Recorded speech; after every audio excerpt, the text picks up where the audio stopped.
तो क्वेश्चन हमारे सामने ही है, मैंने आपको ऑलरेडी बता दिया, हम लोग प्रीवियस 10 इयर्स का क्वेश्चन सॉल्व करेंगे। तो पहले क्वेश्चन में हम लोग आते हैं जो 2016 नीट 2 में आया था, ठीक है।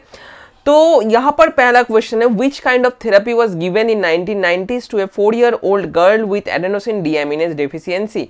तो ये सीधा सीधी आंसर मैं बता रहा हूँ, जीन थेरेपी। एंड इसके बाद मैं आपको डिस्क्राइब कर रहा हूँ what is called the gene therapy.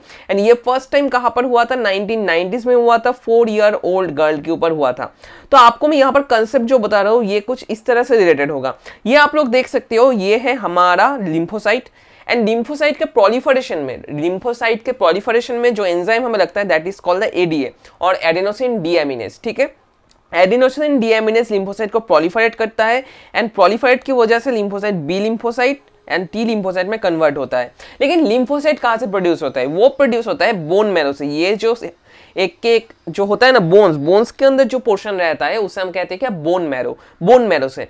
तो अगर हम लोग यहाँ पर जीन थेरेपी करना चाहे तो क्या करना पड़ेगा, जीन थेरेपी अगर हम करना चाहे तो एडीए जीन को हमें कहां पर प्रेजेंट करना होगा, एक रेट्रोवायरस के अंदर प्रेजेंट करना होगा। रेट्रोवायरस का मतलब क्या है, रेट्रोवायरस जो वायरसेस रिवर्स ट्रांसक्रिप्टेज रखते हैं, रिवर्स ट्रांसक्रिप्टेज, ठीक है, ट्रांसक्रिप्टेज, ठीक है, इसे हम कहते हैं क्या, रेट्रोवायरस। तो रेट्रोवायरस के अंदर हमें देना पड़ेगा एडीए जीन को। रेट्रोवायरस को इसके बाद बोन मैरो से जो सेल हमने लिया है उसको इन्फेक्ट करवाना पड़ेगा। एंड करवाने के बाद क्या होगा, ये जो जीन रहेगा, ये पर्टिकुलर एडीए जीन यहां पर चला आएगा। जब ये पर्टिकुलर प्रोजेनिटर सेल डिवाइड करेगा और दूसरे बहुत सारे सेल्स बनाएगा, तो उन सभी सेलों के अंदर क्या, एडीए जीन प्रेजेंट होगा। एंड एडीए जीन अगर प्रेजेंट रहे तो एडीए, ठीक है, मतलब एडेनोसिन डीएमिनेज भी प्रेजेंट रहेगा। एंड ये प्रोलिफरेशन में, ये पर्टिकुलर प्रोसेस में हेल्प करेगा। ये आप लोग आई थिंक समझ चुके हो। ये हो गया classical gene therapy. Generally hereditary diseases में ये यूज किया जाता है एंड 1990s में फर्स्ट इसका यूज हुआ था। ये फर्स्ट क्वेश्चन। सेकेंड क्वेश्चन में आते हैं, the 2 polypeptides of human insulin are linked together by. तो बहुत ही आसान सा क्वेश्चन है, लेकिन इसको भी लेकर थोड़ा सा डिस्कस करना चाहता हूं मैं। यहां पर आपको बताना चाहता हूं, इंसुलिन में generally there are 2 chains. One is called A chain, जिसे हम कहते हैं क्या, ए चेन के अंदर जो एमिनो एसिड रहते हैं वहां पर 21 एमिनो एसिड प्रेजेंट होते हैं।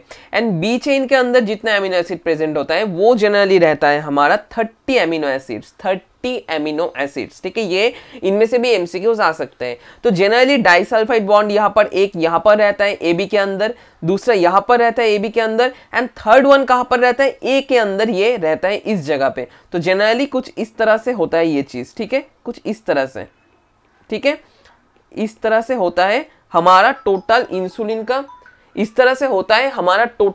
का स्ट्रक्चर। मतलब ये हो गया एक insulin, A chain, B chain and यहाँ पर डाइसल्फाइड बॉन्ड्स जो कि है नंबर में 3।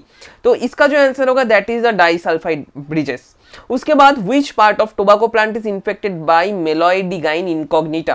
तो यहाँ पर बहुत ही आसान सा क्वेश्चन है, डायरेक्ट एनसीईआरटी से क्वेश्चन है। ये रूट पे अटैक करता है। एनसीईआरटी में अगर आप लोग पेज नंबर देख सकते हो तो पेज नंबर भी आप लोग देख सकते हो 210 में, ठीक है, 210 में पेज नंबर ये अच्छे से दिया हुआ है एक पिक्चर जहां से क्वेश्चन आ सकता है।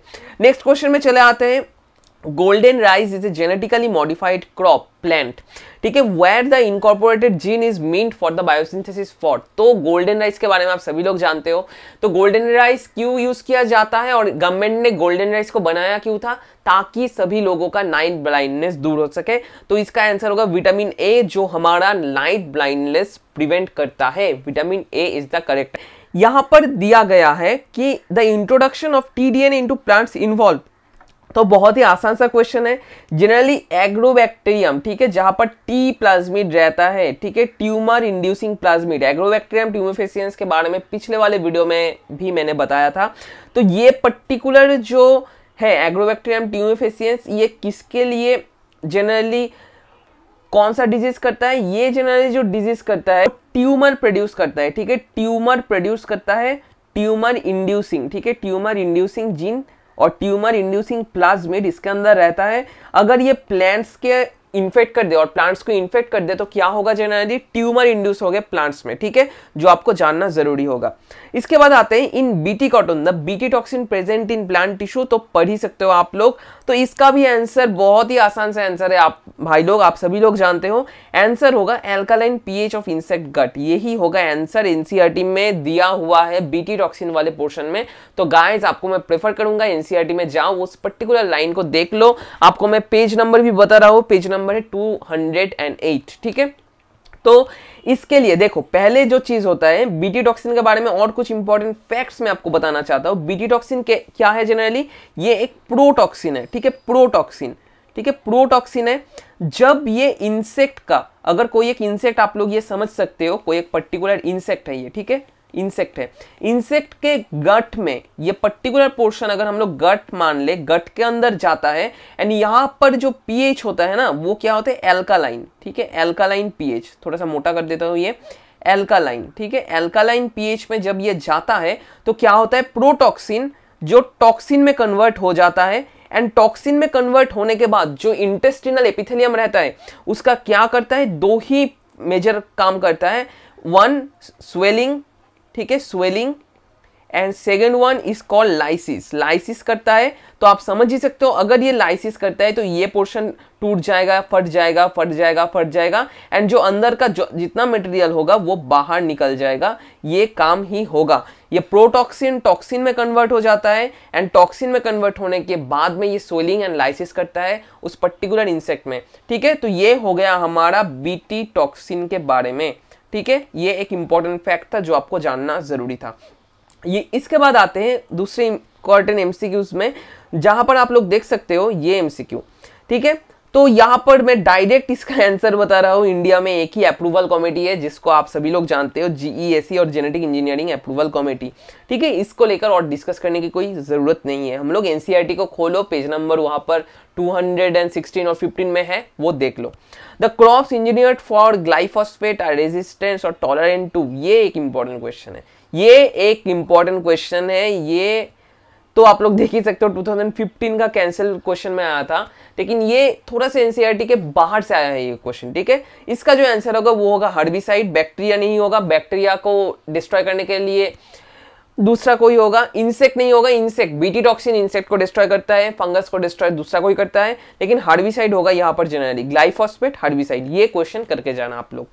उसके बाद आते हैं द फर्स्ट ह्यूमन इंसुलिन और the first human hormone produced by recombinant DNA technology. बहुत आसान है, एली लिली कंपनी ने फर्स्ट 1983 को जो वैक्सीन और जो हार्मोन प्रोड्यूस किया था, ठीक है, 1983 में एली लिली ने जो हार्मोन प्रोड्यूस किया था दैट इज द इंसुलिन।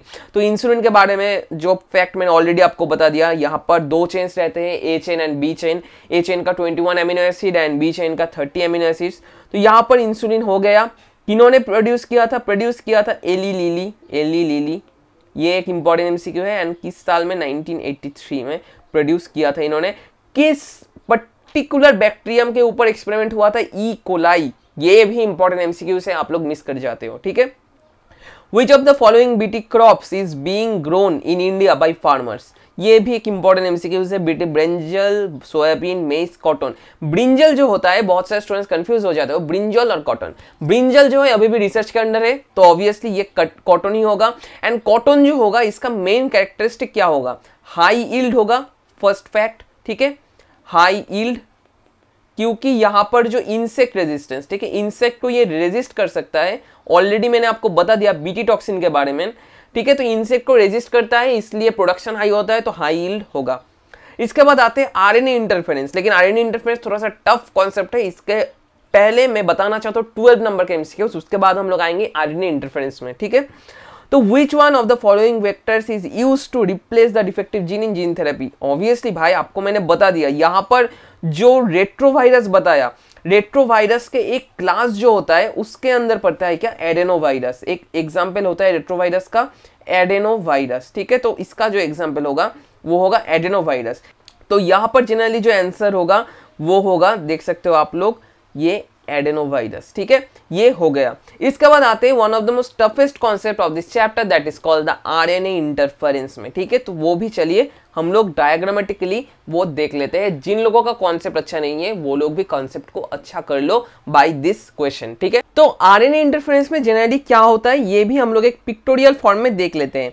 यहाँ पर जो नीमाटोड रहता है, ठीक है, यहाँ पर जो नीमाटोड रहता है उसका नाम क्या है? उसका नाम है मेलोइडिगाइन इनकॉग्निटा। ठीक है, ये क्या है? ये एक नीमाटोड है जो टोबाको रूट को इन्फेक्ट करता है। ये भी अच्छा खासा एमसीक्यूज है जो आपको देखना पड़ेगा। तो इसका तो आप लोग देख ही सकते हो, ये है हमारा नन्ना सा मुन्ना सा मेलोइडिगाइन इनकॉग्निटा का जो डीएनए। तो इस पर्टिकुलर डीएनए से ऑब्वियसली एमआरएनए प्रोड्यूस होगा, जो ये है पर्टिकुलर एमआरएनए, एंड एमआरएनए का एक सीक्वेंस रहेगा। ठीक है, एंड एमआरएनए से प्रोड्यूस होगा हमारा प्रोटीन, एंड प्रोटीन से प्रोड्यूस क्या होगा? जो डिस्ट्रॉयबल एलिमेंट्स होते हैं वो सब, जो क्या करेंगे? जो ये पर्टिकुलर सेल को, ठीक है, जो ये पर्टिकुलर सेल को क्या करेंगे? डिस्ट्रॉय करेंगे और हार्म करेंगे। ठीक है, तो अगर हमें मेलोइडिगाइन इनकॉग्निटा से ये टोबाको रूट सेल को बचाना है तो हमें क्या करना पड़ेगा? हमें जो काम करना पड़ेगा दैट इज कॉल्ड द, हमें एक ऐसा डीएनए प्रोड्यूस करना होगा जो एक आरएनए प्रोड्यूस करेगा। ठीक है, जो एक आरएनए प्रोड्यूस करेगा जो किसके कंप्लीमेंट होगा? जो इस पर्टिकुलर एमआरएनए का, मतलब ये जो एमआरएनए आप लोग देख पा रहे हो इसका कंप्लीमेंट होगा। तो इसका रीजन क्या है? तो आप लोग इस तरह से समझो कुछ चीज को। ठीक है, तो ये हो गया हमारा जो हमारा ये आरएनए था ये। तो अब हमारा पास जो प्रोटीन यहां पर है, ठीक है, और अब हमारे पास जो डीएनए से प्रोड्यूस्ड आरएनए है, तो ये आरएनए क्या होगा? ये आरएनए होगा कंप्लीमेंट आरएनए। तो ये कंप्लीमेंट आरएनए कहां पर जाकर बैठ जाएगा? ये कंप्लीमेंट आरएनए इस पर्टिकुलर आरएनए से जाकर इंट्रोडक्शन कर लेगा और इंटरेक्शन कर लेगा।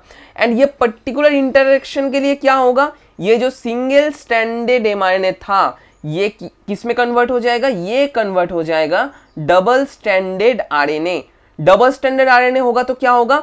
सेल के अंदर डबल स्टैंडर्ड आरएनए कभी स्टेबल नहीं होता है। ये क्या होगा? ये डिग्रेड हो जाएगा। ठीक है, डिग्रेड हो जाएगा। एंड क्या होगा? जो डिस्ट्रक्शन हो रहा था वो डिस्ट्रक्शन नहीं होगा, सेल बच जाएगा। ठीक है, सेल अच्छे से बच जाएगा।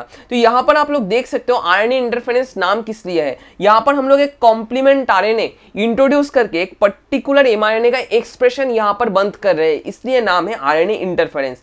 एंड ये जो डीएनए किसके द्वारा हम लोग इसके अंदर एंट्री करवाएंगे और घुसाएंगे, that is called the TDNA, और from the plasmid collected from Agrobacterium tumefaciens. ठीक है, एग्रोबैक्टीरियम ट्यूमिफेसियंस, एग्रोबैक्टीरियम ट्यूमिफेसियंस से जो टीडीएनए हम लोग कलेक्ट करते हैं उसके अंदर हम लोग इस पर्टिकुलर डीएनए को इंट्रोड्यूस करवाते हैं एंड उसको हम लोग इन्फेक्ट करा देते हैं इस पर्टिकुलर प्लांट के अंदर। ठीक है, और टोबाको रूट के अंदर।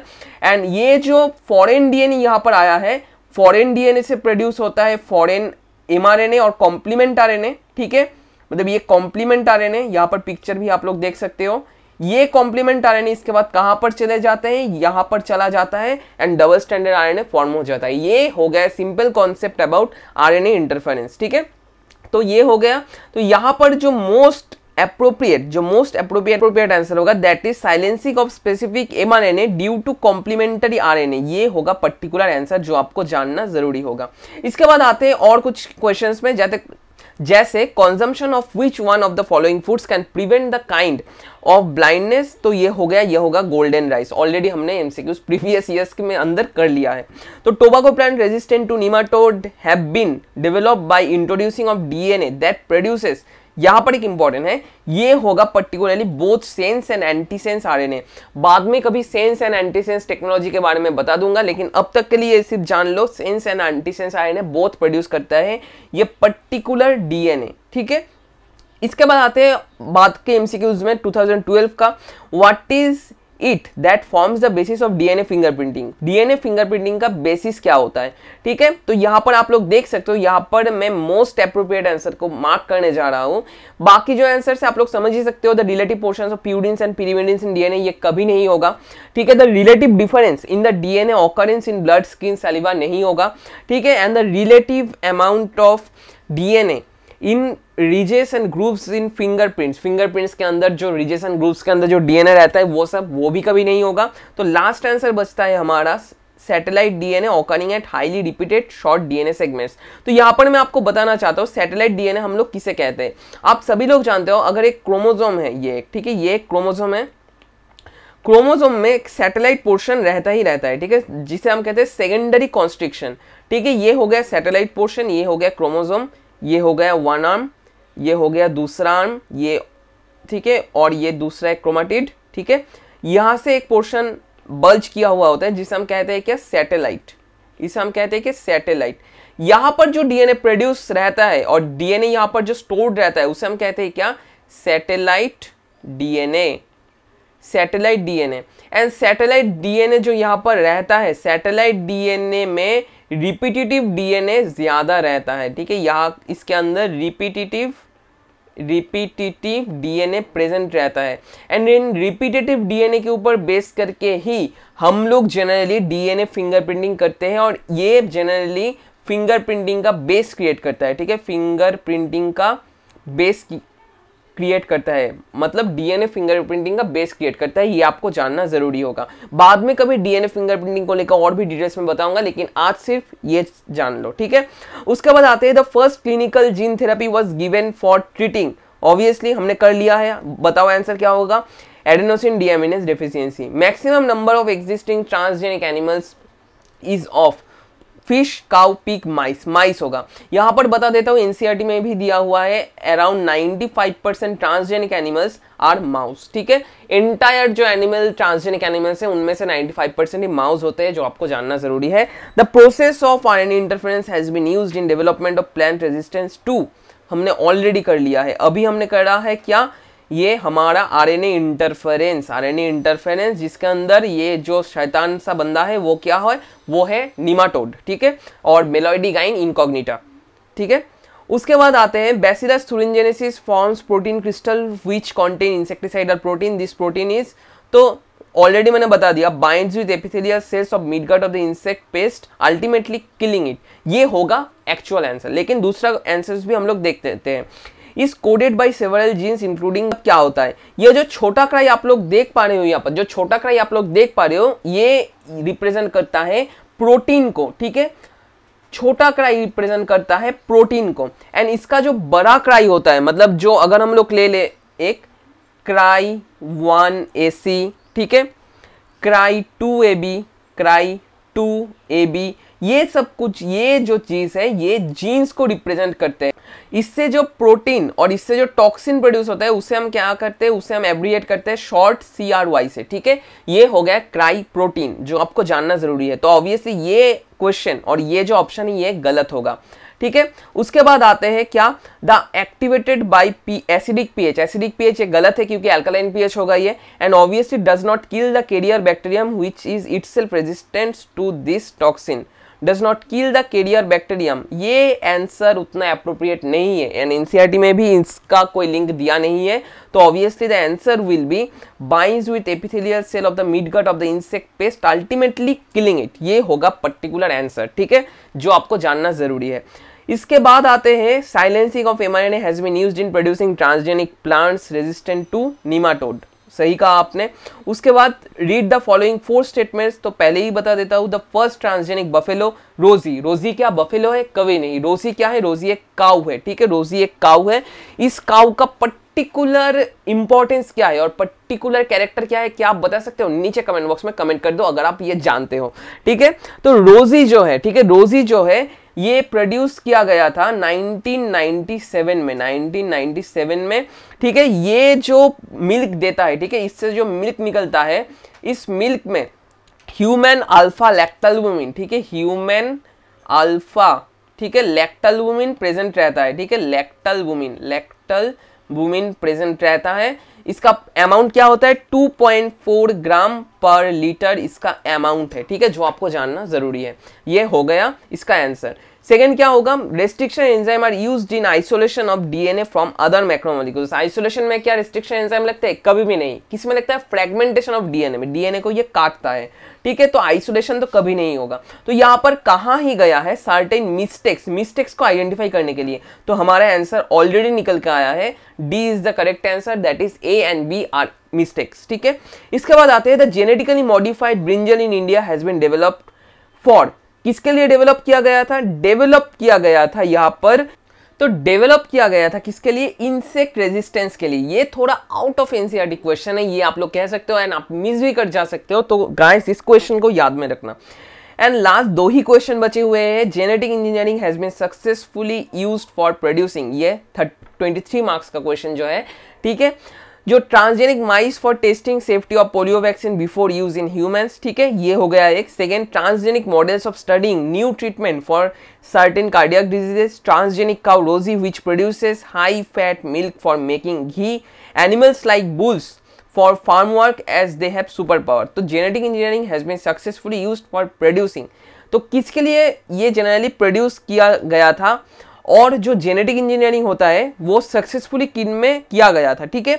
तो इसका जो पर्टिकुलर आंसर होगा that will be the transgenic mice for testing safety of polio vaccine before use in humans, क्योंकि transgenic mice maximal transgenic animals क्या है? माइस है और माउस है, एंड ये जनरली जो प्रोड्यूस किया गया है इनके ऊपर डिफरेंट टाइप का जेनेटिक एक्सपेरिमेंट, वैक्सीनेशन एक्सपेरिमेंट चलता है। एंड दूसरा जो मिस्टेक है यहाँ पर, रोजी से कभी हाई फैट मिल्क नहीं निकलता, ये एक इंपॉर्टेंट है, उतना भी अप्रोप्रिएट नहीं है। तो लास्ट क्वेश्चन है हमारे पास जो 2010 का ही क्वेश्चन है, some of the characteristic of BT cotton are, तो बीटी कॉटन का कैरेक्टर क्या है, ठीक है। तो ये मैं डायरेक्ट आंसर आपको बता देता हूं, इसका डायरेक्ट आंसर होगा high yield and resistance to bollworm. यहां पर एक चीज मैं बताना चाहता हूं, बीटी कॉटन का मेन इंपॉर्टेंट फैक्ट क्या है? बीटी टॉक्सिन, ठीक है, बीटी टॉक्सिन बीटी कॉटन को किससे प्रिवेंट करता है?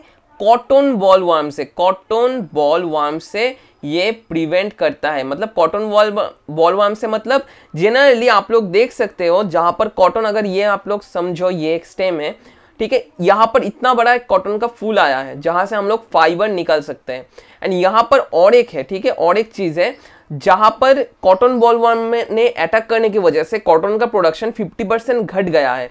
तो ऑब्वियसली अगर हम लोग बीटी टॉक्सिन को यूज करते हैं, ठीक है, बीटी टॉक्सिन को यूज करते हैं एंड बीटी कॉटन प्रोड्यूस करते हैं, तो ऑब्वियसली ये जो बॉलवर्म ये लोग अटैक नहीं कर पाएंगे कॉटन में और कॉटन में, ठीक है, एंड इसलिए क्या होगा? हाई यील्ड होगा एंड रेजिस्टेंस टू बॉलवर्म होगा। दूसरा आंसर क्यों नहीं होगा वो भी हम लोग देख लेते हैं। Long fibre and resistance to aphid, aphid को रेजिस्ट करता है? नहीं। किसको रेजिस्ट करता है? जो हमारा कॉटन बॉलवर्म है उसको, ठीक है। मीडियम यील्ड नहीं, हाई यील्ड होगा। High yield and production of toxin protein crystal which kill the dipteran pest, ठीक है, किल द डिप्टेरेंट पेस्ट, ये जो है यहाँ पर हाई यील्ड तो ऑब्वियसली, तो ये जनरली क्या है? ये डिप्टेरेंट को करता है, लेकिन जनरली बीटी कॉटन में जो बीटी टॉक्सिन और बीटी प्रोटीन होता है वो क्या करते हैं? वो ये कॉटन बॉलवर्म को ज्यादा क्या करता है? ज्यादा सप्रेस करने में हेल्प करता है। तो ये था हमारा प्रीवियस 10 इयर्स का क्वेश्चन, एंड लास्ट में आप लोग समझ ही सकते हो बहुत ऐसे क्वेश्चंस चले आए हैं जो थोड़ा सा आउट ऑफ एनसीईआरटी है, ठीक है। इसलिए मैं आपको प्रेफर करूंगा आप लोग अगर लास्ट 10 इयर्स का क्वेश्चन भी कर जाओ प्रैक्टिस, तो दैट्स इनफ, ठीक है। तो आपको अगर इस तरह कहीं वीडियो चाहिए तो नीचे कमेंट बॉक्स में कमेंट करने बताना मत भूलना कि आपको ये वीडियो कैसा लगा एंड किस तरह का वीडियो और मुझे बनाना चाहिए, आपको किस में हेल्प होगा वो भी मुझे बताना मत भूलना। आज सिर्फ इतना ही, नेक्स्ट दिन आऊंगा और कुछ इंटरेस्टिंग वीडियोस को लेकर। तब तक के लिए stay tuned with Biomed Kit with Bonic. Thank you guys.